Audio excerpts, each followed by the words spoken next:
So today we are talking about Upwork Connect and proposal writing. So we all know what we use Connect for. We use Connect to apply for jobs on Upwork. If you don't have Connect, you cannot apply for any job. Your proposal will not go through. So it's like the credit that you use. So now to buy Connect, you use your virtual dollar card, which you fund, then you use it to buy Connect.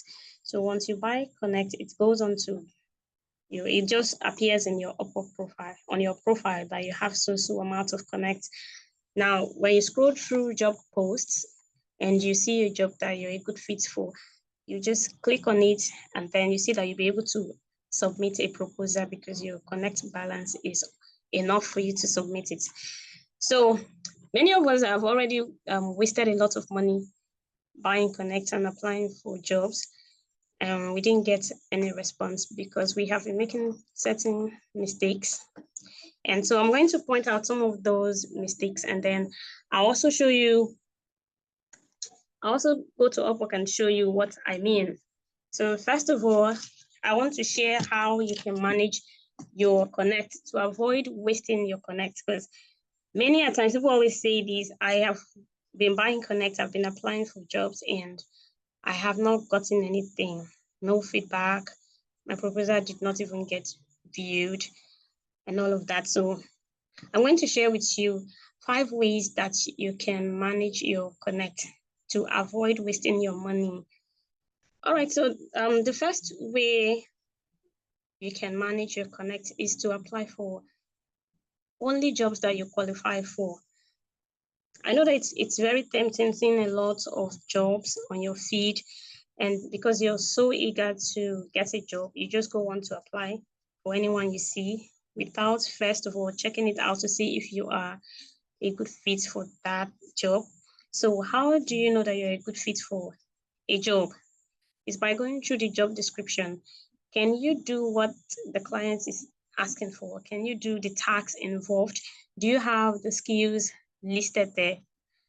For example, you're a virtual assistant, you know how to schedule, you know how to manage inbox, you know how to plan travel, you know how to do, the typical virtual assistant tasks. Then you now see a graphic design job post. You don't have any deep understanding on knowledge of graphic design or even the tools used for graphic design. And then you feel, I know how to use Canva. Yeah, I can just use it.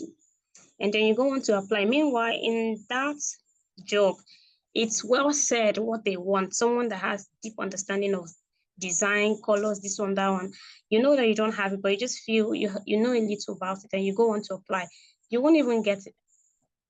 Your profile, your proposal will not even get viewed because from your profile title showing up there, you don't have any relationship with graphic design to start with. So why are you applying for a job that you don't know anything about? So that's the first way to manage it. Do not apply for jobs that you don't qualify for. If you're a virtual assistant, go for jobs that are for virtual assistants so that you will be a good fit. And not just that, you yourself will be confident in yourself that you can carry out this task excellently. The second way is to take note of the client's higher rates and feedback. So now I think to make it easier for us, I don't know if I should be shuffling Upwork and all because I don't want to go back later. So let me go to Upwork and show you what I mean. So if you go to find work, for this number 2, I said take note of the client's higher rates and feedback. Now, if you go to a job and you click on the job, you're going to see if the client has already hired people before. You're going to see if the client is new on Upwork or they've been on Upwork for a long time. You're also going to see if the client has bad feedback from past, if the client has feedback from past clients. So now I'm going to open. I'm going to show you if there's anything here. Okay, so now for instance, this client's hire history, you can see that he has sent 2 jobs before. He has, posted 2 jobs here before, and he has hired 2 people for the job. Now you can see the review from the 2 freelancers that he has worked with. You can see this one's a great client. It's awesome to work with Mr. Gomez. Then you can see this other freelancer too gave him 5-star. That means he's a good client to work with. Now, there are some clients that have bad review from their freelancers because some of them were very rude, some of them refused to pay on time, and some of them are very difficult to please.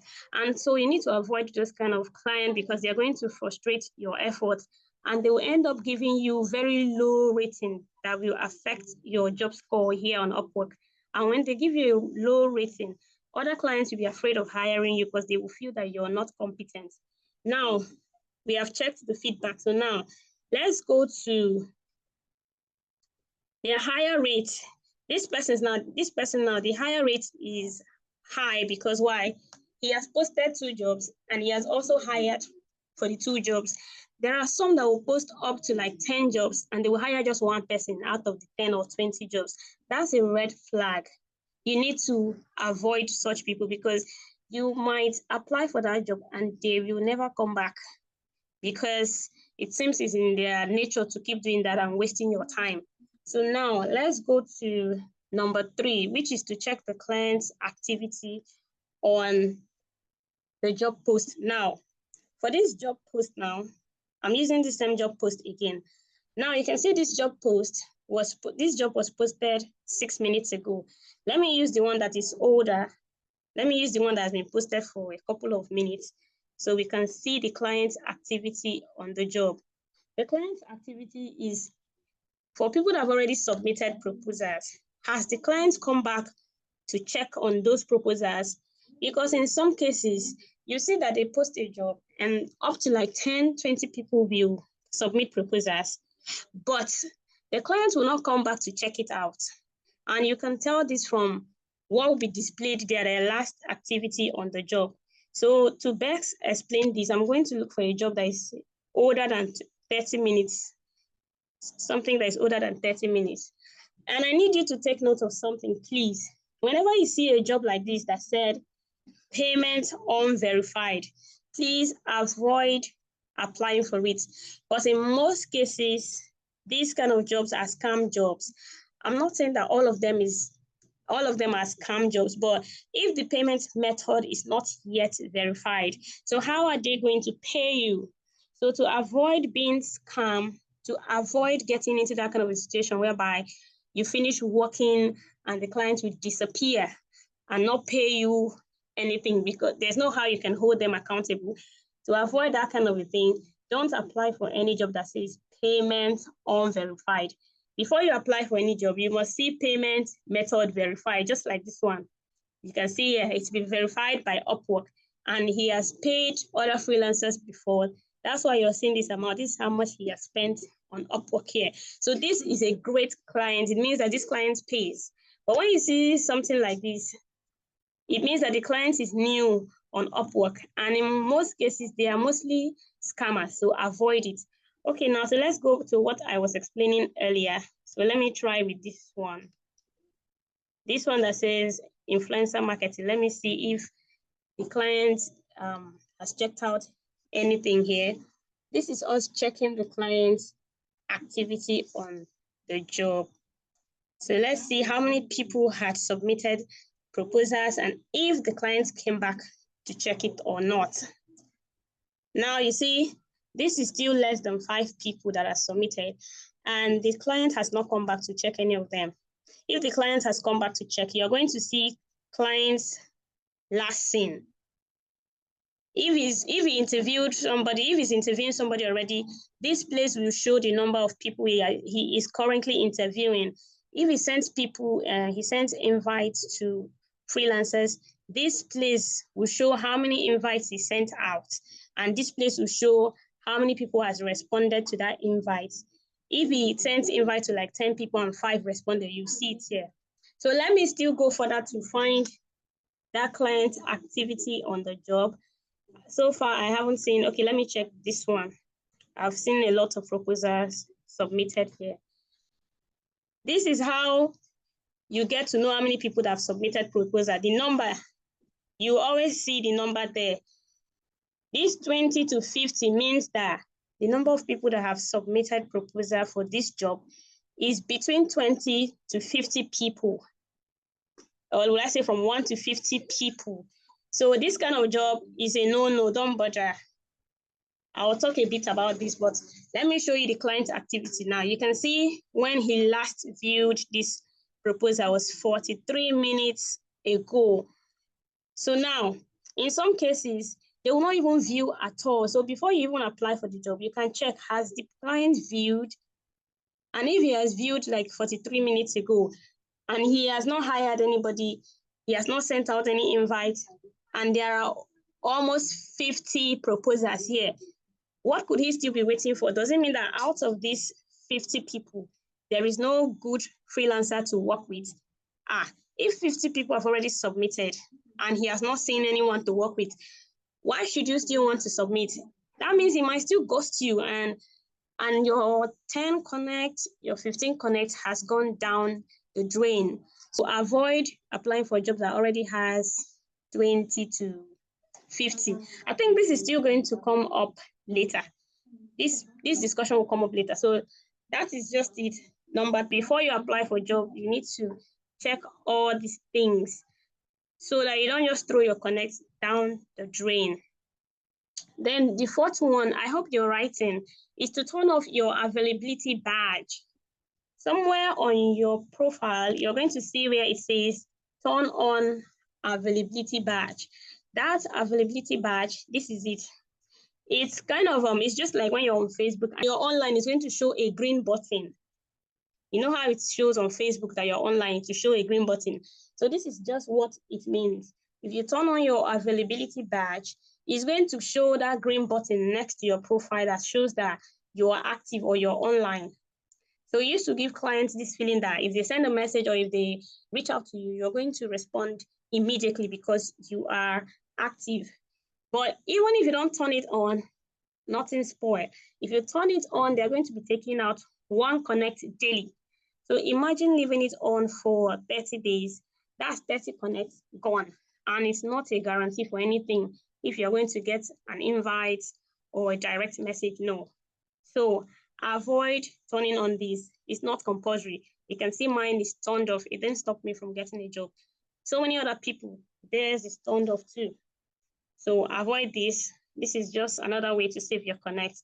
And then number 5, don't boost your proposals unless you're very sure that your proposal is good. So what does boosting proposal means? Now I'm going to open this job again. Let me use another one that has more people. So people boost proposals when they want their own to be at the number 1 place.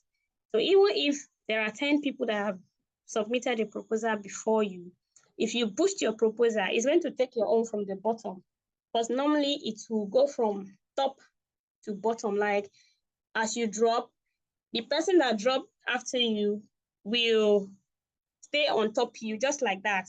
So now if you are, sorry, my screen, I don't know, I just minimized my screen, sorry. So now if you drop first, other people drop in, your own be pushed down. Now people boost their proposal so that it will go from that bottom to be number 1 that the client will see. And sometimes you might be tempted. So for this job, for example, this particular job now, you can see that we have 5 to 10 people. We have 5 to 10 people that have submitted.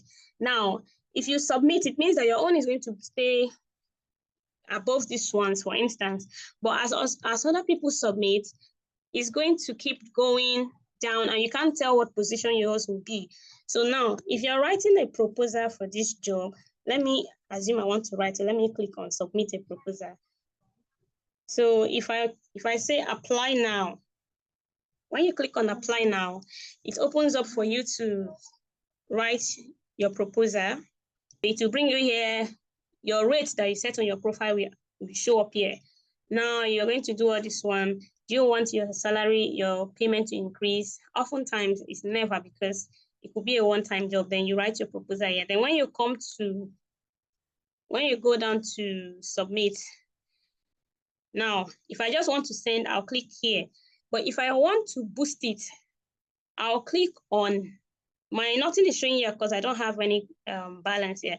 But from here, you can see how many people have boosted already. This person boosted with 15 connects so that his own will be the number one that the clients will see. This person boosted 14. And what happens here is this. It usually starts with the smallest amount of connects. But if I want my own to go above your own, I'm going to use maybe 2 more connects, something much more than how much you used. So my own will stay on top of yours, just the same way people bid for things they want to buy, highest bidder.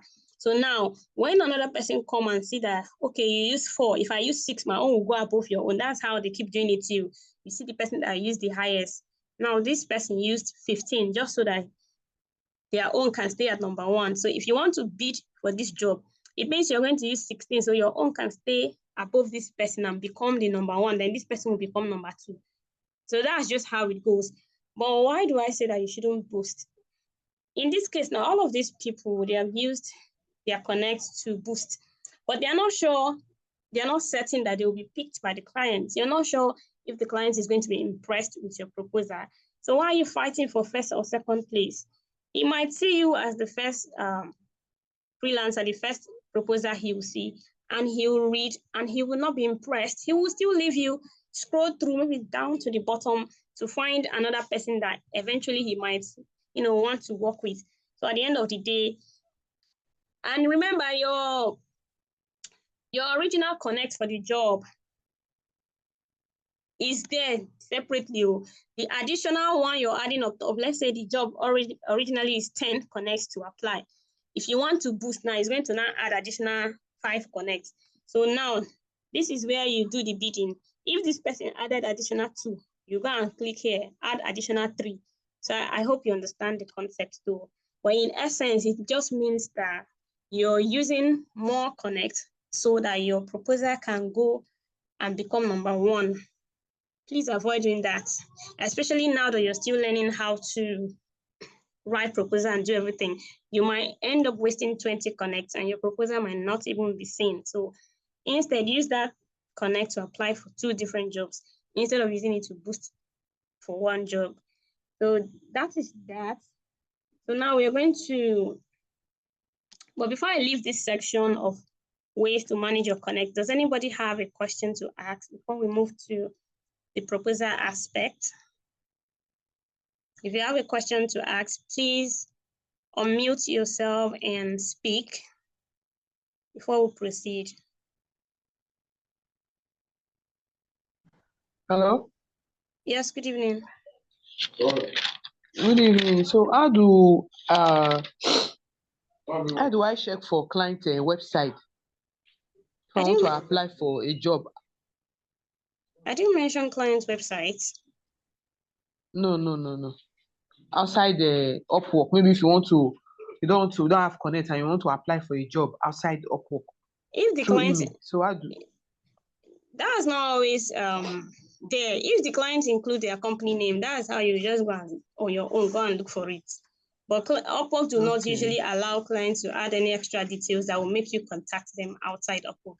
But if by chance they attach their email or the name of their company, you can go and look for the name of their company and use it to find their email or whatever. But typically they will not let it. Once they notice that the client added personal information that you could reach them to through, they usually remove the job because they don't want that to happen.